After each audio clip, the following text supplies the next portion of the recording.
China, a country the size of Europe, with every kind of landscape.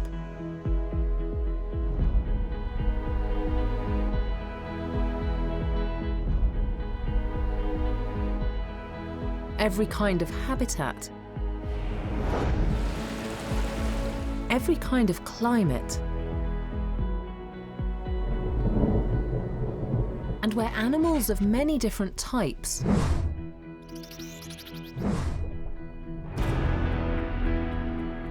rare, exquisite, and endangered live in unique ecosystems, in remote isolation, and alongside people. But today, both these habitats and the extraordinary species who live within them are increasingly faced with challenges.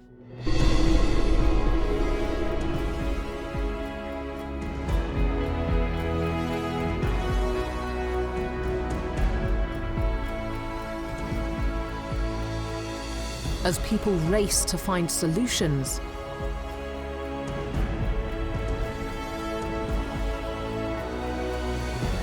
to preserve China's wild beauty.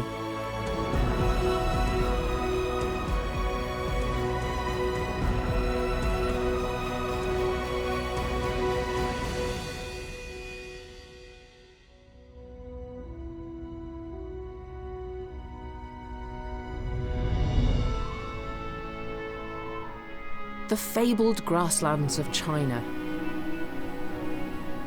They carpet over a third of the country, with 4 million square kilometers of rolling prairie.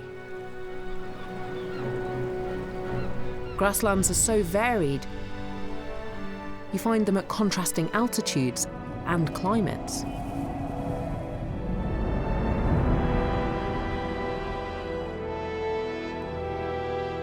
"4,000 meters up on the Tibetan Plateau, Himalayan peaks overshadow fertile alpine pastures.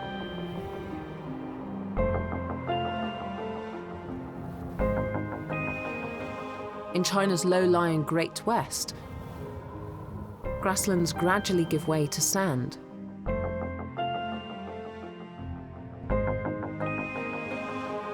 In the north are the lush meadows and wetlands of Inner Mongolia. Each grassland has a nature that's diverse and distinct. But where the dramas of life, death, and survival play out each day and in every season.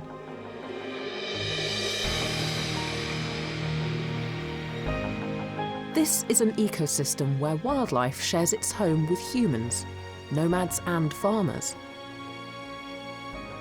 and where the very grasslands that they all depend upon are now under threat.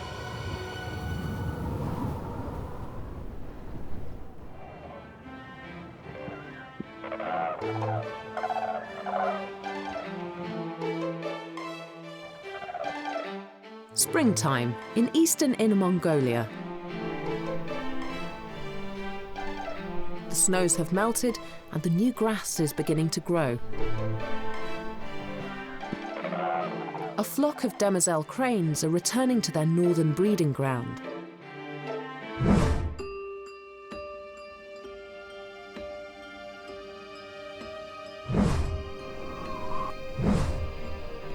These demoiselle cranes have endured one of the toughest migrations on Earth. They've flown 8,000 kilometers from India. They've crossed the mighty Himalayas and the high Tibetan Plateau, heading for these northern prairies.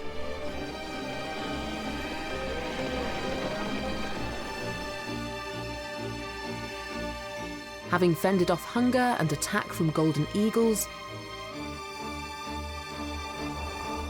their journey is complete.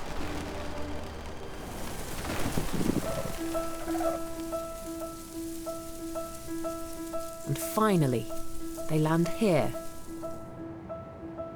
on the Shilingwala grasslands of Inner Mongolia.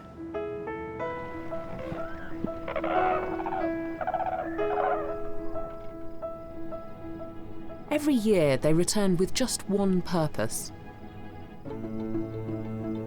to breed. Demoiselle cranes are one of the smallest crane species. Their black head sports 2 white stripes made up of longer plumes, and a grey beak with an orange tip.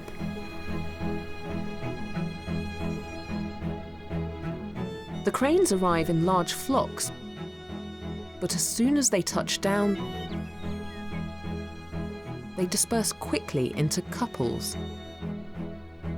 And the males begin showing aggressive and territorial behaviour to those who were previously their flying companions.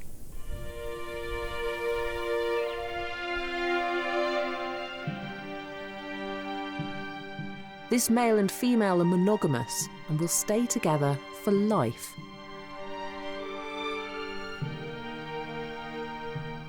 This couple quickly get on with the matter of looking for a suitable place to lay eggs, their beady red eyes seeking out the perfect spot. She can lay eggs every spring, and here, directly onto the ground, she lays 2. She positions them in an exposed patch of short grass and under the full glare of the morning sunshine, hopeful that at least one of her 2 embryos will survive. And now she waits. It will be 30 days before their chicks hatch. But there's one big disadvantage to laying eggs directly on the ground. They make easy pickings for predators. The cranes keep watch 24 hours a day for 30 long days. While the female sits on her eggs, the male chooses a vantage point to keep watch.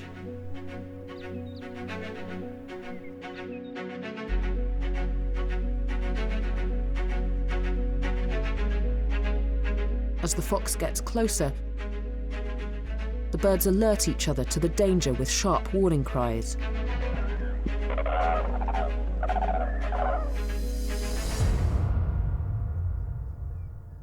This time they're lucky, and the fox moves off. He's set his sights on easier prey, a lone piker. He sets an ambush, lying low to conceal himself within the long grass.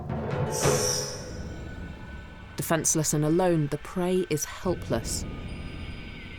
And this solitary hunter's victorious return is greeted with excitement back at his den. The demoiselle crane is free once more to tend her eggs, turning them to ensure that each side gets equally warmed under the golden sunshine. The egg's colour will darken as the day of the chick's hatching gets closer. When it's chilly, she keeps them warm under her wings for a day or 2. When night falls, they take turns to sit on their offspring, brooding. A constant temperature is needed for the embryos to develop, and both the male and female incubate their eggs, trading places every 2 hours, through good weather and bad.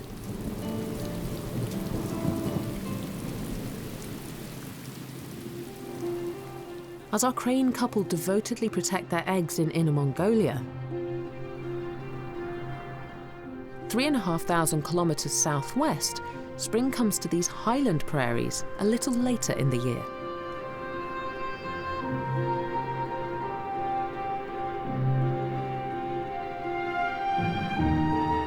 This is the Tibetan Plateau, also grassland, but unlike the home of the cranes, this high-altitude grassland is 4,000 metres up and much colder.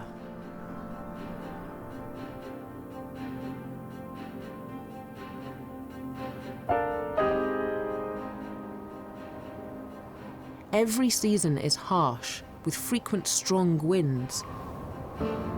Humans move across this area with their flocks of sheep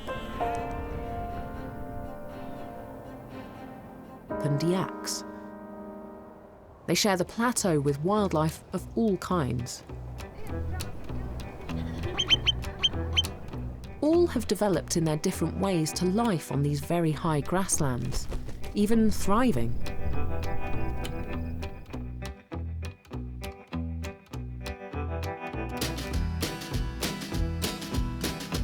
Yaks have been living here for hundreds of thousands of years, since the species separated from lowland cattle. These half-ton beasts have adapted to this tough environment. Wild yaks share their physiological adaptation to the cold and altitude with their domestic cousins. In winter here, temperatures drop to -40 degrees Celsius, and yaks can lose up to 30% of their body weight. A thick coat insulates them from the cold. But their real evolutionary genius lies beneath the wool, with their organs. They have extra-large lungs that have evolved over millennia to capture as much oxygen as possible at this high altitude, where the air contains less oxygen than at sea level. And their very large hearts increase the volume and rate at which the oxygenated blood can be pumped around their bodies.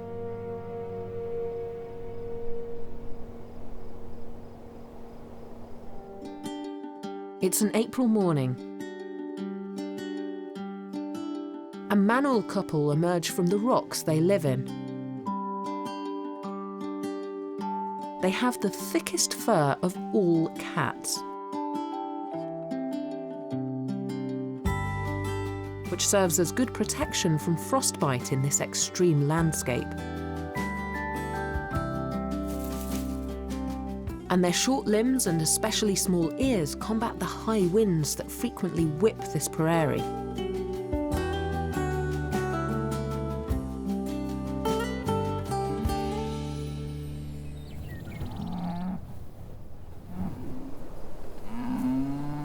The familiar grassland chorus has awoken some Tibetan fox cub siblings, emerging from their home for the first time. They're now about 4 weeks old and have spent the first month of their lives in their underground den, being suckled by their mother. And so now they're finally ready to see what the grasslands have to offer, and are taking the opportunity to explore while their mother, the vixen, is hunting. But they are unaccustomed to life on the outside, and for now too cautious to wander far from the entrance to their den. This cub will be entirely dependent on his mother for the first 10 months of his life. He retreats back to wait for her return with breakfast.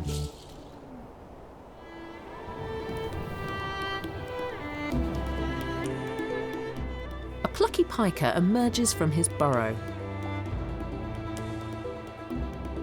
Small and seemingly insignificant, these mammals, most closely related to the rabbit, help maintain the whole ecosystem high up on this prairie. It rarely rains on the Tibetan plateau, but when it does, the rains are fierce and heavy. In such dry, cold terrain, flash floods could devastate the environment, sliding over the impervious land without any absorption. But the millions of pika who live here have created an underground network of burrows that effectively act as sponges, absorbing the water. Despite holding together the very ecology of the plateau,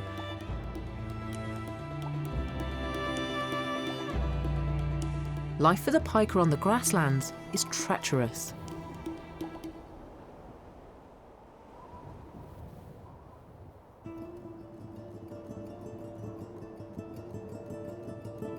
They're near the very bottom of the food chain.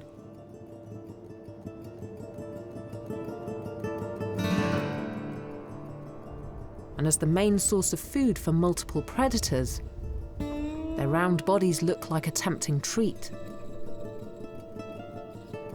With the females giving birth to up to 13 young, sometimes 5 times a year, there are more than enough to feed the demand.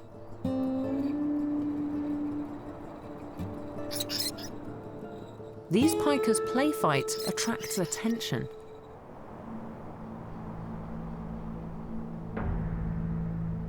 Two steppe eagles take flight.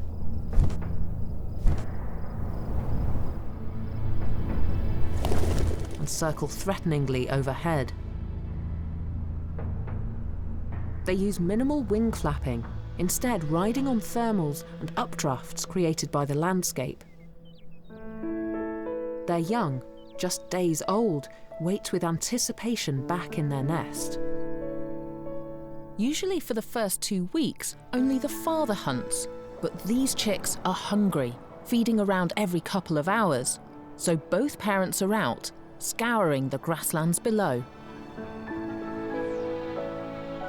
And they're ready to dive at speeds of up to 200 kilometers an hour if they spot a catch. But the mother won't stay away from her nest for long, as her bright white eaglets are now exposed to their own predators. Other raptors intent on feeding their own precious young. They will stay in this nest for 60 days. And over the course of 3 months will grow the feathers needed for flight, 7,000 of them, slowly transforming their bodies from white down to the light brown of their parents. Their feathers, talons and beak will grow throughout their entire life. Their mother hasn't managed to catch anything or find any carcass, and returns to the nest empty-handed. But she's got another important job to do. The sun has nearly reached its height and could harm her young chicks.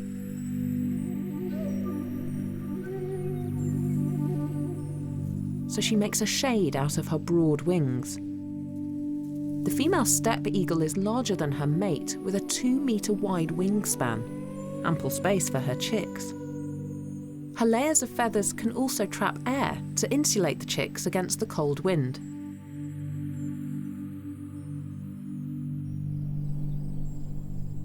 To keep up its strength and to stay warm and protected in low temperatures, this piker will eat 50% of its body weight in food each day. He even eats his fecal matter, storing it in his burrows, a second chance to absorb the nutrients. But such constant consumption means exposing himself to dangers while foraging.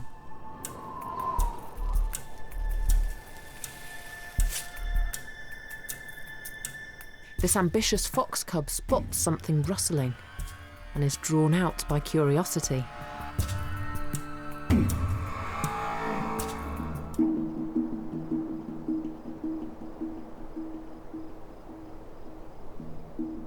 Piker employ lookouts to ensure good odds for survival.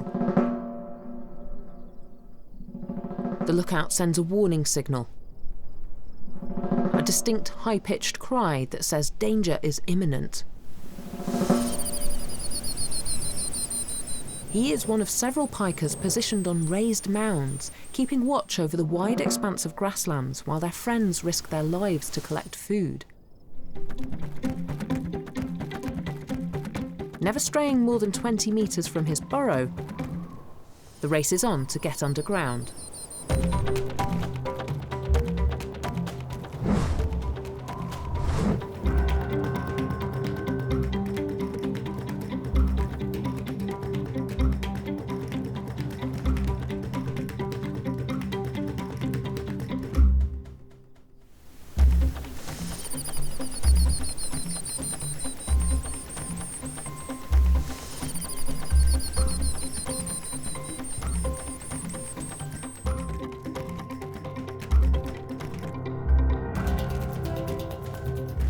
And this time he makes it back safely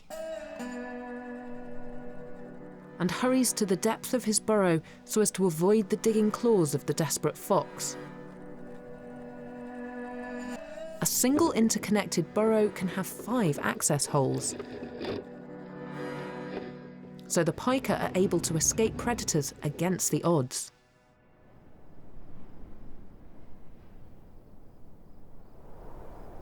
While one cub practices hunting, without success this time, one of his brothers explores another intriguing find, common on the plateau: yak dung.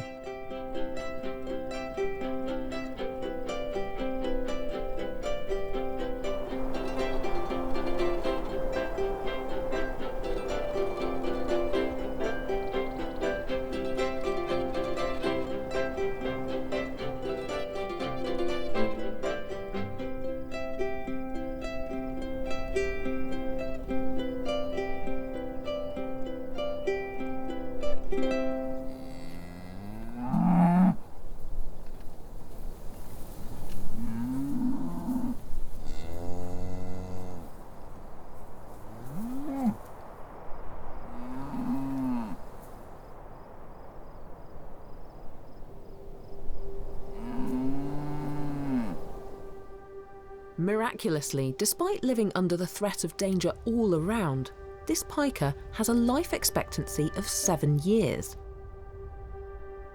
In part due to an unlikely partnership.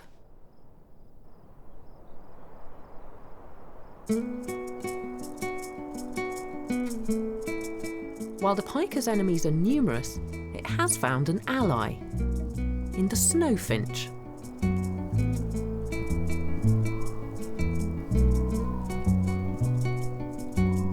A non-migratory high-altitude bird with an elaborate mating dance that resembles a display fight.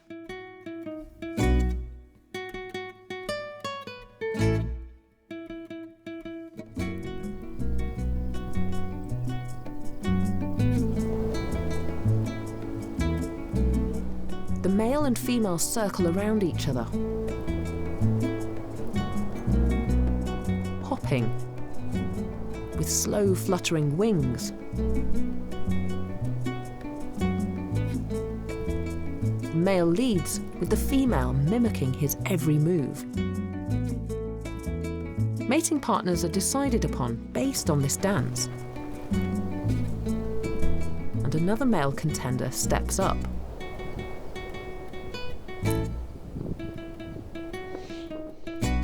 This ritual takes place between May and August, after which the female lays up to 5 eggs.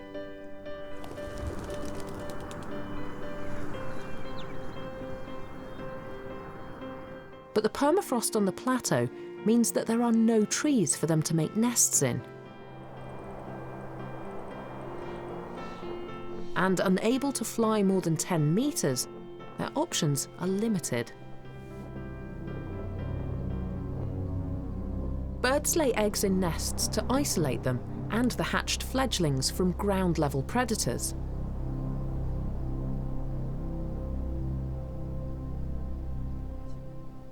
But as snowfinches can't build nests in trees, they found a smart solution.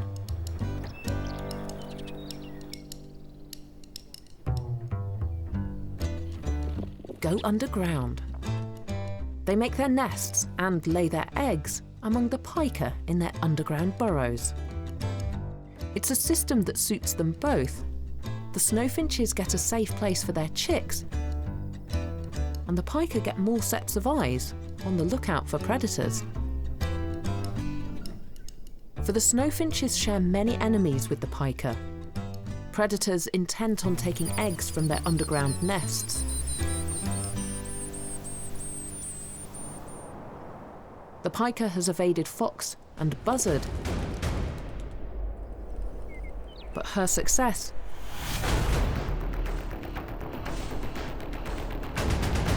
is another's loss.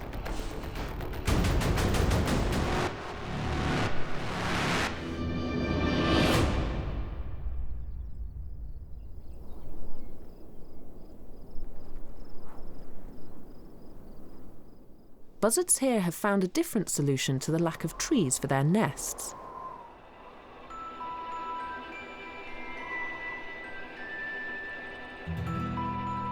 They lay their eggs and raise their young in crevices, high on cliff faces. An upland buzzard returns from hunting, clasping food in her talons. Not a pika this time, but a rodent. And then heads straight back out hunting.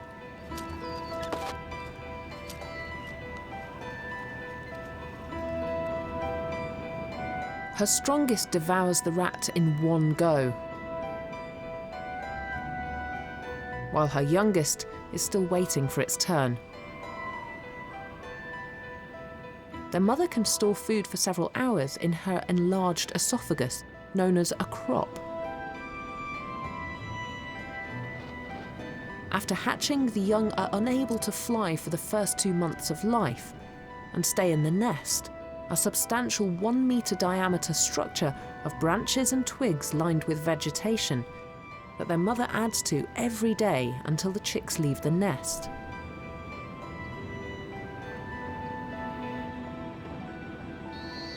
She's also used man-made materials like plastic and cotton rags that she's found to build her nest. While the mother is out hunting, her chicks undertake the essential first step in learning to fly. They already have most of their flight feathers, with just some soft down remaining, and are soon due to fly the nest at 45 days old.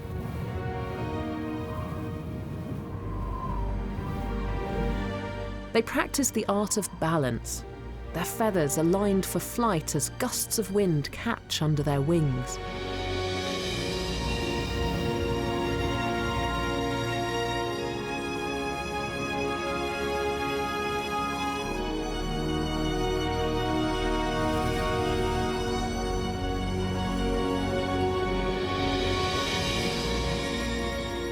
They only get one chance at their first flight, which will have to wait for a few more weeks.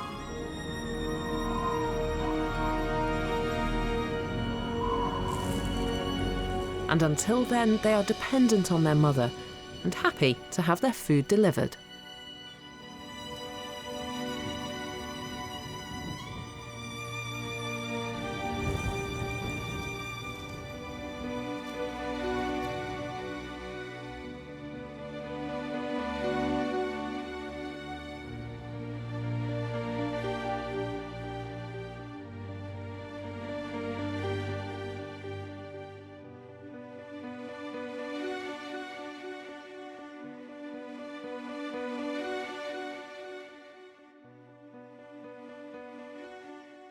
Wildlife and domesticated herds live side by side up here on the high grasslands.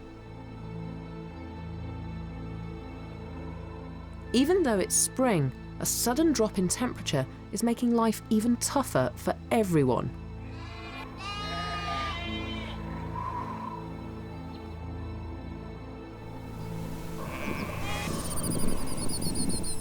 For pika, and for the herders who have for centuries wandered this land, searching for the finest grass to graze their flocks on.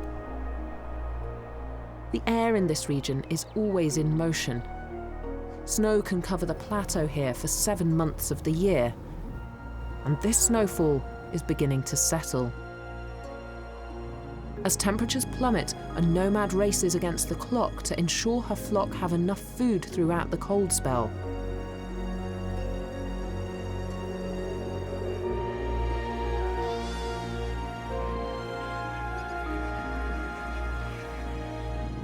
Lodan is a nomadic herder. Famed for producing the best sheep in China. She herds Tibetan sheep, a hardy breed that can endure the bad weather. She rears them for their meat, but also for their wool. It's the lambing season, and Lodan can't let these late snows affect her animals' well-being.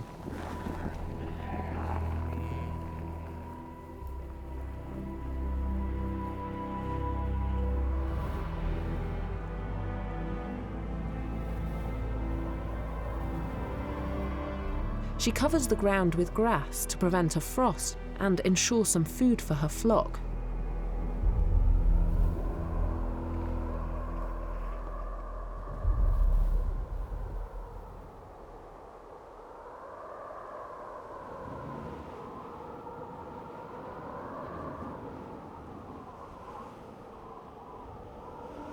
As the snow persists, the first lambs are being born at sub-zero temperatures.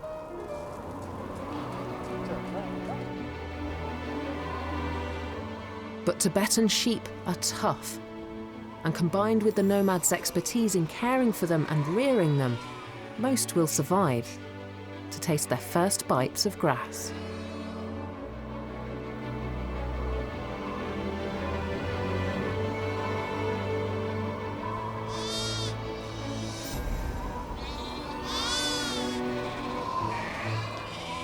Early summer on the grasslands of Inner Mongolia is a far more hospitable environment.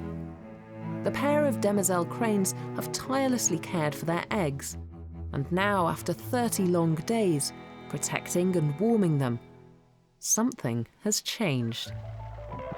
The female calls to her partner, not with an alarm cry, but one that suggests excitement. All of their efforts have now paid off. The shell cracks and her first chick begins to hatch, pecking its way out using its egg tooth, a small sharp protrusion on the tip of its beak that will fall off after birth. The first infant crane, or colt, prizes itself out of the egg. And later, its sibling arrives too.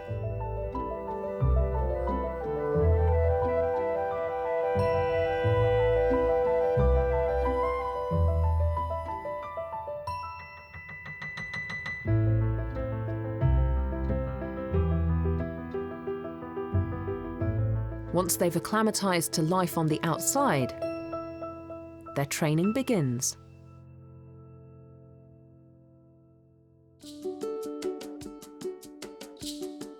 In 3 months, they will migrate south for the winter.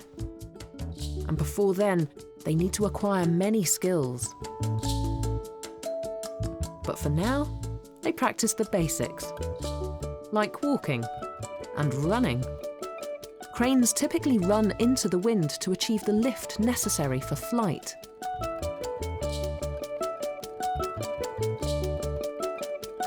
It will be 2 months before their wing feathers are developed enough to take off.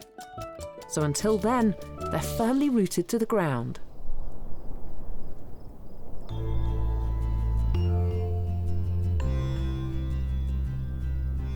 Infant cranes, colts, aren't born with distinctively long legs. These come with age.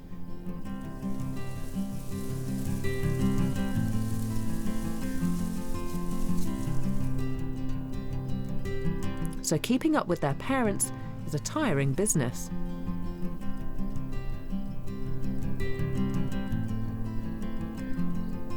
This morning, they're looking for food.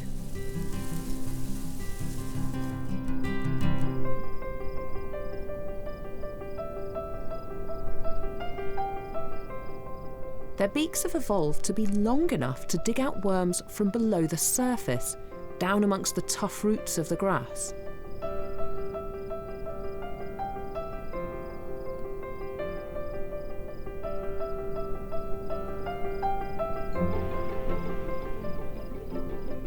A bit of competition is needed to get the colts moving. Who can get the worm first?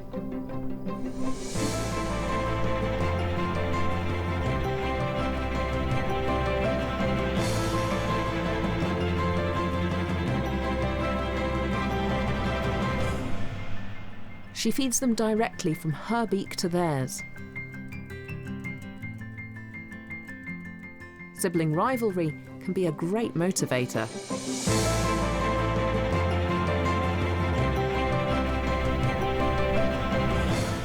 Demoiselle cranes eat a varied diet, from small rodents and amphibians to insects and plants. They're opportunistic feeders and change their diet according to the season and their own nutritional needs.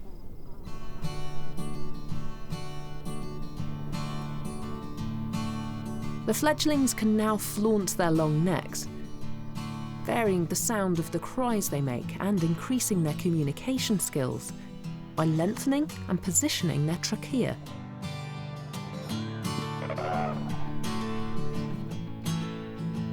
They occasionally flutter their wings, now coated in a soft down. They're yet to develop the feathers needed for flight.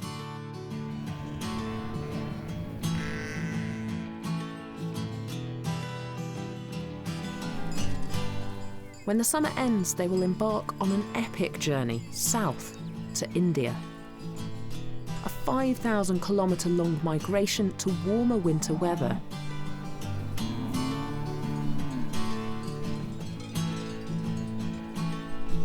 This will be the last journey the colts will make with their parents.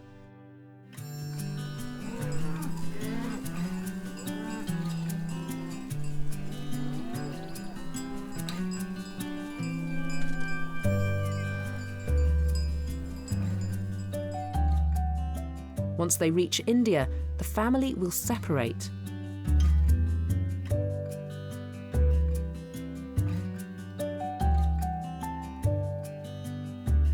The parents will stick together,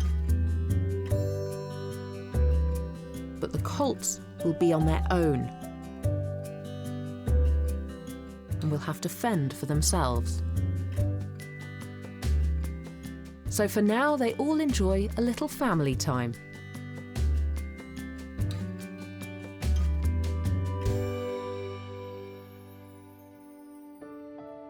As the day draws to a close, the mother lovingly tucks her chicks under her wings.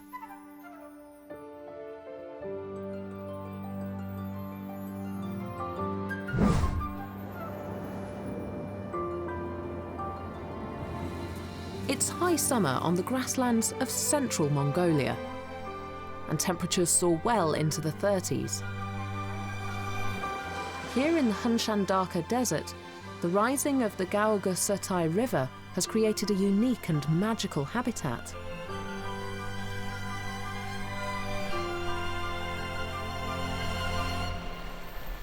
An oasis of shimmering blue and green surrounded by the yellow-brown of the sand. Local people have come to call it the Desert Garden. This unique area with deep pools of water is rich in wading bird life.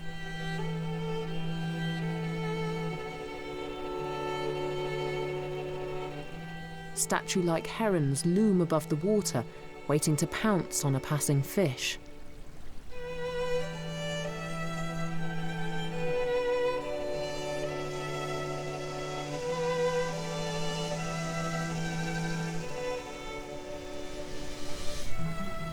White spoonbills patrol the shores.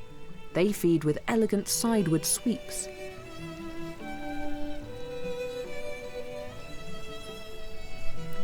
Crushing crustaceans in their powerful bills. A black-winged stilt creeps about in the shallow water.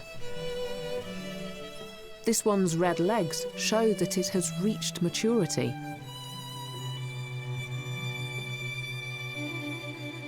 In recent years, the number of birds in the desert garden has increased dramatically. But the reason for this sudden increase in bird numbers is sinister.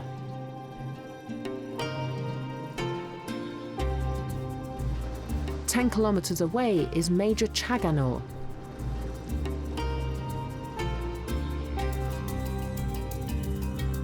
Once there was a lake here with a diverse ecosystem, but now, after years of drought and water evaporation, all that remains is the white expanse of the salt flats.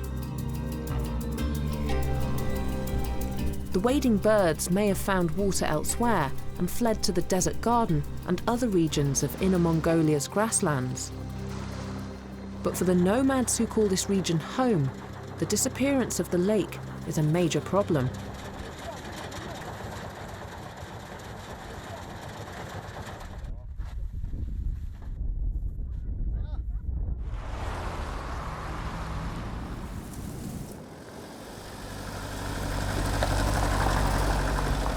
Naranggawan's 300-strong flock needs water and a prairie to graze on.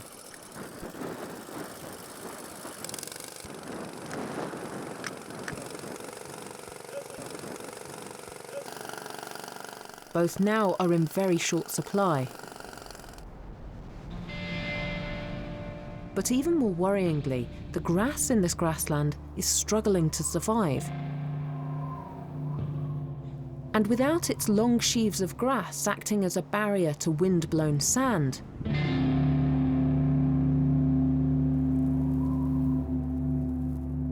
what is left of this grassland is being consumed by desert.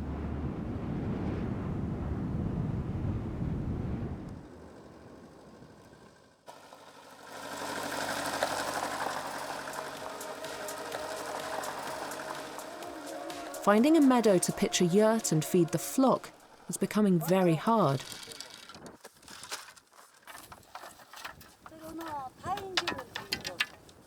And so these herders are taking action.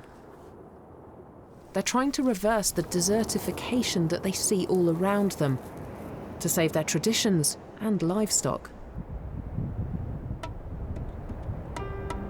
The natural order dictates that as the survival of some creatures is threatened by changing habitat and they're pushed out or die off, others step in and thrive.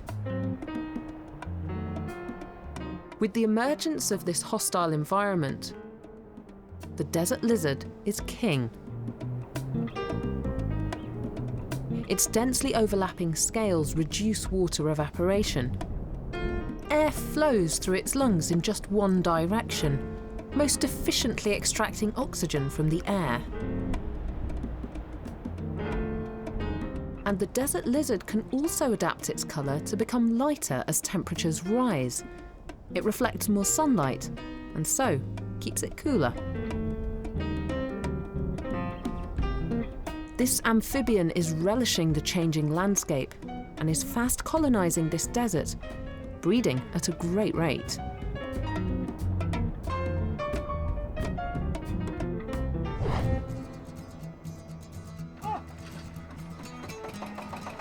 But if Naren is successful, this failing grassland will not turn entirely to desert.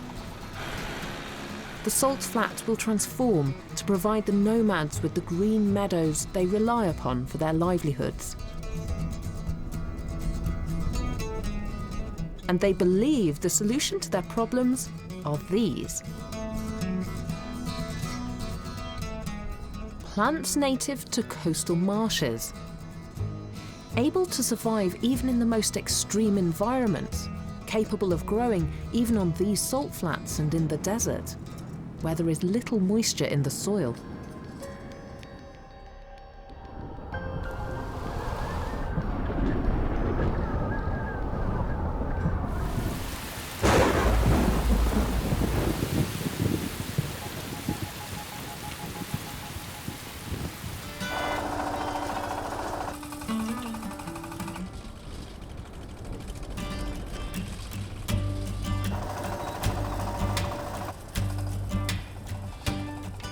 Every year between spring and summer, they plant thousands of seeds across former grassland.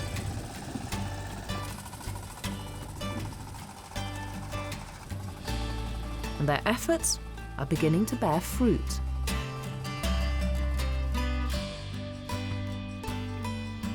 Last summer, this field was barren.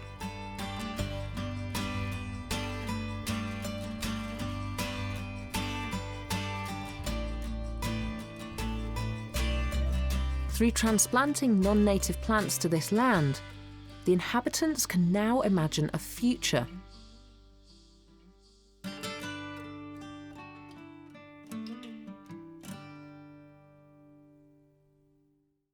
With the very food that their sheep eat also acting as a barrier to sand blowing down from the desert.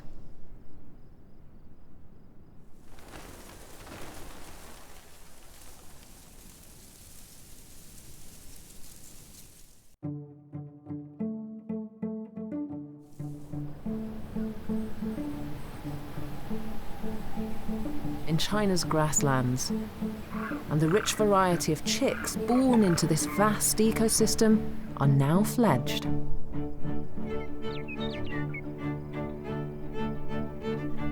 The young buzzards on the Tibetan plateau strut on their grasslands.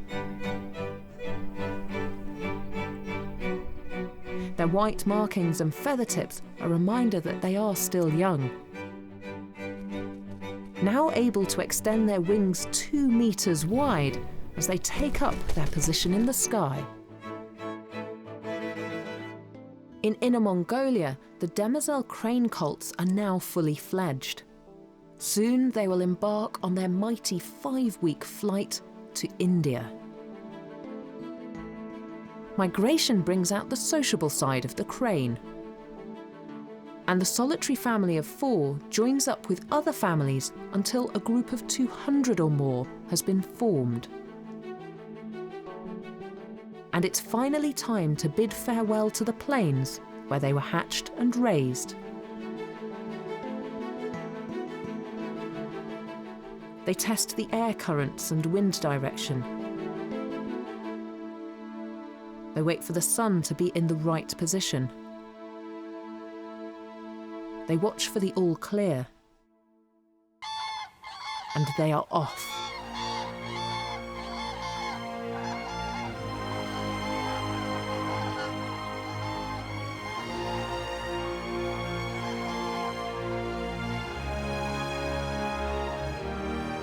Flying in a V formation, they will take turns to lead the flock.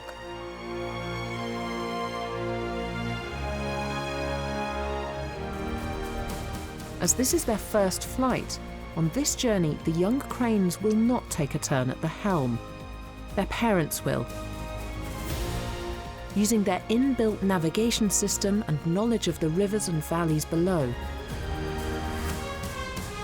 they fly at an altitude of up to 8,000 meters as they pass over mountain ranges.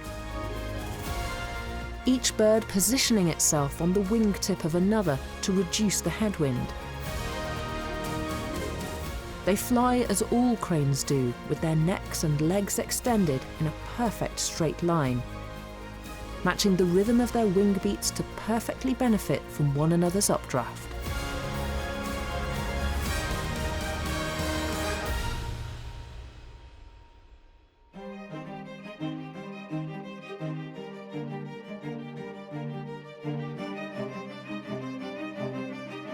The grasslands.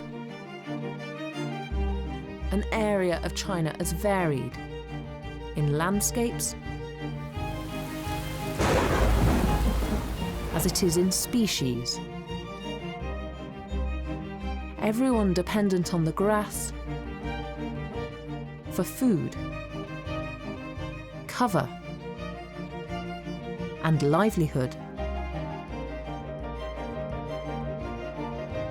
Some permanent inhabitants, others seasonal visitors.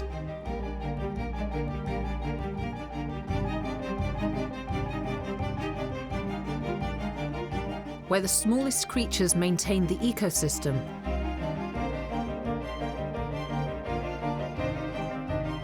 and the largest beasts adapt to the harsh climate.